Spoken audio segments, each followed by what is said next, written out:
기독교 강요 제3권 제2장 33절에서 37절까지 성령께서 믿음을 우리 마음속에 드러내신 부분에 대해 읽어보도록 하겠습니다. 33절 성령의 역사하심과 믿음. 우리의 어둡고 악한 상태가 중간에서 가로막지 않았다면 하나님의 말씀의 이 외형적인 증거만으로도 믿음을 불러일으키기에 전혀 부족함이 없었을 것이다. 그러나 우리의 마음이 헛된 것에 너무나 이끌려 있어서 하나님의 진리를 든든히 붙잡는다는 것이 도저히 불가능하며, 또한 우리가 너무나 우둔하여 하나님의 진리의 빛에 대하여 언제나 맹인일 수밖에 없다. 그러므로 성령님의 조명하심이 없이는 말씀이 아무것도 할 수가 없다. 여기서 분명해지는 것은 믿음은 인간의 이해보다 훨씬 더 높다는 사실이다. 또한 하나님의 성령으로 말미암아 조명을 받는 것과 동시에 그의 능력으로 마음이 강화되고 뒷받침을 받는 역사가 있어야 하는 것이다. 이 점에 있어서 스콜라 신학자들은 완전히 곁길로 나아가 버린다. 그들은 믿음을 그저 지식에서 우러나오는 단순한 동의로 인식하였고, 동시에 마음의 신뢰와 확신은 믿음과는 관계가 없는 것으로 제외시켜 버리는 것이다. 그러나 믿음은 두 가지 점에서 하나님의 특별하신 선물이다. 곧 사람의 마음이 깨끗해져서 하나님의 진리를 맛볼 수 있게 된다는 점에서도 그러하고, 또한 그 진리 속에서 세워진다는 점에서도 그러하다. 성령은 믿음을 시작하게 하시는 분이실 뿐 아니라 믿음을 점점 증가하게 하셔서 결국 우리를 천국으로 인도하시는 분이신 것이다. 사도 바울은 우리 안에 거하시는 성령으로 말미암아 내게 부탁한 것을 지키라고 말씀한다. 디모데후서 1장 14절. 또한 듣고 믿음으로 성령을 받는다는 사도 바울의 말의 의미도 어렵지 않게 설명할 수가 있다. 갈라디아서 3장 2절. 만일 성령께서 주시는 은사가 오직 하나뿐이었다면 성령을 가리켜 믿음의 결과라고 하는 바울의 논지는 모순이 되고 말았을 것이다. 성령께서 믿음의 근원이시요 원인이시기 때문이다. 그러나 사도 바울은 하나님께서 갖가지 은사들로 교회를 장식하시고 또한 믿음을 계속 증가시켜서 교회를 온전하게 하신다고 선포하고 있기 때문에 그가 그 은사들을 받을 수 있도록 우리를 준비시켜주는 그런 것들을 믿음에 속하는 것으로 본다고 해도 전혀 이상할 것이 없는 것이다. 믿음을 받지 못하면 아무도 그리스도를 믿을 수가 없다. 요한복음 6장 65절. 말씀은 어떤 사람들은 지극히 역설적인 것으로 생각한다. 믿음을 받지 못하면 아무도 그리스도를 믿을 수가 없다는 말을 어떤 사람들은 지극히 역설적인 것으로 생각한다. 그러나 그들이 그렇게 생각하는 것은 부분적으로는 하늘의 지혜가 얼마나 은밀하며 고귀한가를 생각하지 않기 때문이거나 너무나 아둔하여 하나님의 비밀을 지각하지 못하기 때문이기도 하고, 부분적으로는 믿음의 가장 중요한 부분인 마음의 확고부동한 상태를 고려하지 않기 때문이기도 한 것이다. 34절 성령의 역사하심의 필수성. 그러나 바울이 가르치듯이 사람의 속에 있는 영 외에 과연 사람의 뜻을 통달할 자가 아무도 없다면 하나님의 뜻을 확실히 알 사람이 과연 누구겠는가? 그리고 우리 눈에 똑똑히 보이는 일들에서도 하나님의 신실하심을 신뢰하지 못한다면 하물며 눈으로 보지도 못하고 이해력으로도 가늠할 수 없는 그런 일들을 약속하실 때에야 어떻게 그의 신실하심을 든든하게 믿을 수 있겠는가? 그런데 이 점에 있어서 인간의 분별력은 너무도 결점이 많고 무력하기 때문에 바로 그 인간의 분별력을 떨쳐버리는 일이 주님의 학교에서 진급하는 첫 과정이 되는 것이다. 그것이 마치 수건처럼 우리를 뒤덮고서 오직 어린이들에게만 나타내시는 하나님의 비밀에 이르지 못하도록 우리를 가로막고 있기 때문이다. 이를 내게 알게 하니는 혈육이 아니요 육에 속한 사람은 하나님의 성령의 일을 받지 아니하나니, 이는 하나님의 교훈이 그에게는 어리석게 보임이요 그러한 일은 영적으로 분별되기 때문이라고 말씀한다. 마태복음 16장 17절, 고린도전서 2장 14절. 그러므로 성령의 뒷받침이 필요하다. 아니 오직 성령의 능력만이 유일한 힘이다. 누가 주의 마음을 알았느냐? 누가 그의 모사가 되었느냐?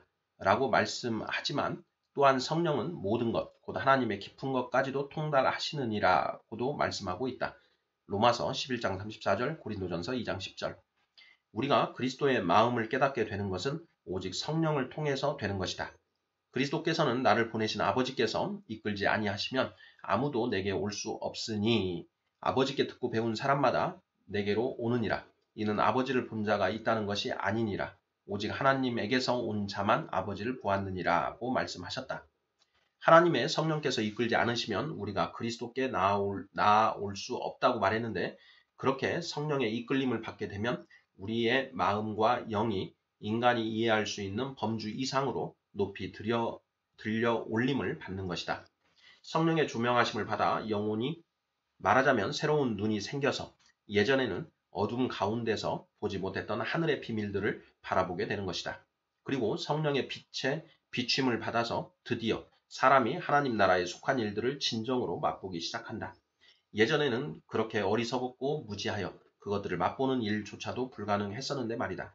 그렇기 때문에 그리스도께서 하나님 나라의 비밀들을 두 제자에게 자세히 설명해 주시는 중에 그들의 마음을 열어 성경을 깨닫게 하실 때에 비로소 그들이 감동을 받은 것이다.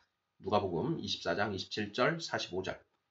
사도들도 그리스도의 입으로 친히 가르침을 받았으나 진리의 영께서 보내심을 받아 그들이 과거에 귀로 들었던 그 동일한 가르침들을 그들의 마음속에 부어주셔야 했던 것이다.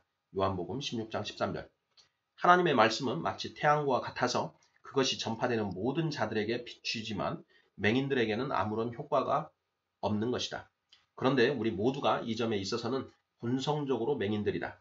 그러므로 성령께서 속에서 가르치시는 스승이 되셔서 우리를 조명하사 그 말씀이 들어오도록 역사하지 않으시면 말씀이 우리 마음속에 들어올 수가 없는 것이다. 35절. 성령이 없이는 믿음이 불가능함. 사람의 본성의 부패에 대해 논의할 때에 믿는다는 것이 사람에게 얼마나 합당치 않은가 하는 점에 대해 좀 더 자세히 밝혔었다. 그러므로 같은 논의를 되풀이해서 독자들을 괴롭게 할 생각은 없다. 여기서는 다만 성령께서 우리에게 주시며 또한 본성적으로는 우리가 가질 수 없는 믿음 그 자체를 가리켜 바울이 믿음의 마음이라 부른다는 것을 지적하는 것으로 충분할 것이다. 고린도후서 4장 13절. 그리하여 바울은 데살로니가 서에서 하나님이 모든 선을 기뻐함과 믿음의 역사를 능력으로 이루게 하시기를 위하여 기도한다. 데살로니가 후서 1장 11절. 여기서 그는 믿음을 가리켜 하나님의 역사라 부르며 또한 그것을 형용사로 구별하지 않고 선을 기뻐함이라 적절히 칭하고 있다. 이렇게 해서 그는 사람 자신이 믿음을 시작한다는 것을 부인할 뿐 아니라 그것으로 만족하지 않고 믿음이 하나님의 능력으로 이루어지는 것이라는 뜻을 덧붙이는 것이다. 또한 고린도전서에서는 믿음이 사람의 지혜를 의지하는 것이 아니라 성령의 능력에 기초하는 것임을 진술하고 있다. 고린도전서 2장 4절 5절. 사실 그는 겉으로 드러나는 이적에 대해서 말하고 있다. 그러나 악인들이 눈이 어두워 이 이적들을 보지 못하기 때문에 그는 다른 곳에서 언급하는 내적인 인침을 거기에 포함시키고 있다. 에베소서 1장 13절, 4장 30절. 그리고 하나님께서는 그런 영광스러운 선물을 통해서 그의 풍성하신 자비하심을 더욱 충만히 드러내시기 위하여 그것을 모든 사람에게 차별 없이 다 베푸시지 않고 오직 원하시는 사람들에게만 특별한 특권으로 주시는 것이다. 이에 대한 성경의 증거들을 위에서 인용한 바 있다. 신실한 성경 해석자인 아우구스티누스는 다음과 같이 말하고 있다. 우리 주님은 그를 믿는 믿음이 인간의 공로가 아니라 하나님의 선물임을 가르치시기 위하여 말씀하시기를 나를 보내신 아버지께서 이끌지 아니하시면 아무도 내게 올 수 없으니 라고 하셨고 요한복음 6장 44절. 또한 내 아버지께서 오게 하여 주지 아니하시면 누구든지 내게 올 수 없다고 하셨습니다. 요한복음 6장 65절. 참 이상합니다. 두 사람이 듣는데 한 사람은 멸시하고 다른 한 사람은 일으킴을 받는다니 말입니다. 멸시하는 사람은 그 책임이 자기에게 있음을 알아야 하고 일으킴을 받는 사람은 그것이 자기 덕분이라고 생각해서는 안 되는 것입니다. 그리고 또 다른 부분에서는 이렇게 말한다. 어째서 한 사람은 그것을 받고 다른 한 사람은 그것을 받지 못할까요? 나는 조금도 부끄러움 없이 말하렵니다. 이것이 바로 십자가의 깊은 비밀이다 라고 말입니다. 우리로서는 도저히 헤아릴 수 없는 하나님의 깊고 깊은 판단에서 우리의 모든 능력이 나오는 것입니다. 내가 할 수 있다는 사실은 분명히 보입니다. 그러나 어떻게 해서 그렇게 할 수 있게 되는지는 보이지 않습니다. 다만 분명하게 보이는 것은 바로 그것이 하나님께 속해 있다는 사실입니다. 그런데 어째서 이 사람은 할 수 있고 저 사람은 할 수 없는 걸까요? 이 사실은 너무나 커서 나로서는 도저히 깨달을 수가 없습니다. 이것이 바로 십자가의 깊은 비밀이요 끝없는 깊은 심연입니다. 논리적으로 따지고 증명할 수가 없습니다. 그저 놀라움으로 경탄의 소리를 지를 따름입니다. 한마디로 정리하자면 그리스도께서는 그의 성령의 능력으로 우리를 조명하셔서 믿음을 갖게 하시며 동시에 우리를 그의 몸에 접붙이셔서 모든 축복에 참여하게 하신다는 것이다. 36절 믿음은 마음의 뿌리를 내림. 그 다음으로 필요한 일은 지성이 흡수한 것을 마음속에 부어넣는 일이다. 하나님의 말씀이 머리 꼭대기에서만 맴돈다면 그것은 믿음으로 말씀을 받아들이는 것이 아니다. 그러나 그 말씀이 마음의 깊은 곳에 뿌리를 내리게 되면 그 말씀이 시험의 온갖 괴계들을 저항하고 내쫓을 수 있는 난공불락의 방벽이 될 수 있는 것이다. 그러나 지성으로 진정 이해하는 일이 하나님의 성령의 조명하심으로 말미암는 것이 사실이라면 마음으로 확증하는 데서 성령의 능력이 더욱 선명하게 드러난다 할 수 있을 것이다. 왜냐하면 마음의 불신이 지성의 어둠보다 더욱 크기 때문이다. 지성의 지식을 불어넣는 것보다도 마음의 확신을 심어주는 것이 더욱 어려운 일이다.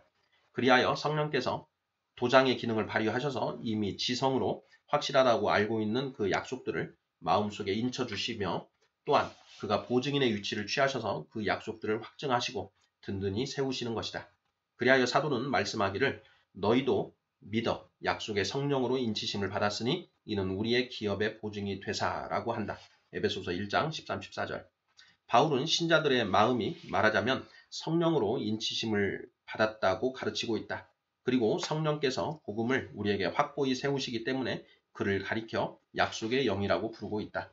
이와 비슷하게 그는 고린도 교인들에게 말하기를 우리에게 기름을 부으신 이는 하나님이시니 그가 또한 우리에게 인치시고 보증으로 우리 마음에 성령을 주셨느니라고 하며 고린도후서 1장 21, 22절 또 다른 구절에서는 소망의 확신과 담대함에 대해서 말하면서 성령의 보증을 그런 확신과 담대함의 기초로 제시하는 것이다.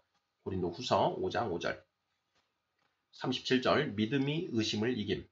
그리고 앞에서 말했지만 아직도 잊어지지 않고 또한 경험을 통해서 계속 새롭게 기억되는 사실은 믿음이 온갖 잡다한 의심에 휩싸여 경건한 자들의 마음이 평안할 때가 별로 없으며 적어도 항상 평화로운 상태를 누리지는 못한다는 것이다. 그러나 무엇이 공격하여 흔들어 놓든지 간에 그들은 결국 시험의 소용돌이에서 피해 나오거나 아니면 자기 자리를 굳건히 지키는 법이다. 시편 기자는 하나님은 우리의 피난처시요 힘이시니 환난 중에 만날 큰 도움이시라 그러므로 땅이 변하든지 산이 흔들려 바다 가운데 빠지든지 바닷물이 솟아나고 뛰놀든지 그것이 넘침으로 산이 흔들릴지라도 우리는 두려워 아니하리로다 라고 말씀했는데 시편 46편 1에서 3절 믿음이 바로 이 말씀에서 안전함과 보호함을 확신하게 되는 것이다. 또 다른 시편도 이러한 평안의 상태를 찬양하고 있다. 내가 누워 자고 깨었으니 여호와께서 나를 붙드심이로다. 시편 3편 5절 다윗도 언제나 평온하고 복된 상태에 거한 것만은 아니었다. 그러나 그는 믿음의 분량에 따라서 하나님의 은혜를 맛보는 가운데 그의 마음의 평안을 어지럽히는 모든 것을 두려움 없이 멸시한다고 고백하고 있는 것이다. 그렇기 때문에 성경은 우리의 믿음을 복돋고자 하여 우리에게 잠잠하라고 명하는 것이다. 이사야서에서는 너희가 잠잠하고 신뢰하여야 힘을 얻을 것이거늘 이라고 말씀하고 이사야서 30장 15절 시편에서도 여호와 앞에 잠잠하고 참고 기다리라고 말씀한다. 시편 37편 7절 또한 히브리서에서도 사도는 너희에게 인내가 필요함을 말씀하는데 히브리서 10장 36절 이 역시 이 구절들과 일치하는 것이다.